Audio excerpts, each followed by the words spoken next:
是觉得台电的工作稳定，因为它不会受到景气影响，而且台电它各式各样的薪水加级，就是跟一般公务员比较不一样，比一般公务员还要多。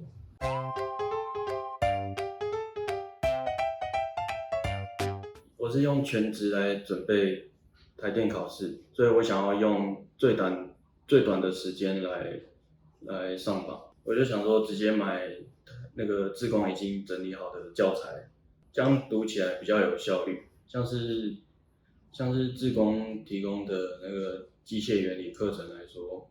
志工就是针对那个台电考试来安排这个课程，那我就不用像一般人一样，就是去买高职的机械原理课本来读，因为高职的机械原理它有一些内容台电来说它不会考到，我就不用一一的把它挑出来，这样我读起来也比较有效率，而且再加上志工有蛮多的，就是针对考古题的变化题，那让我在做一些考古题比较能够得心应手，然后遇到真正考试的时候出现变化题，我也比较懂得应变。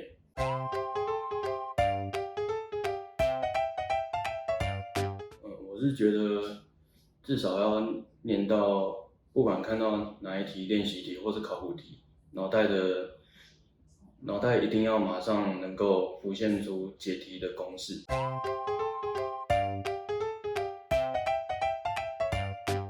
我觉得最重要的事情就是要会自律，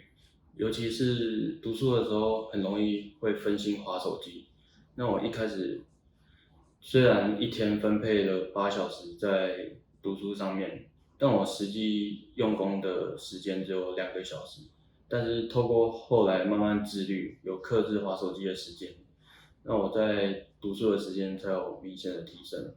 台电这个考试相对于公务员的考试来说是比较容易、比较好准备的，而且科目也比较少。那全力冲刺个几个月，一定可以录取的。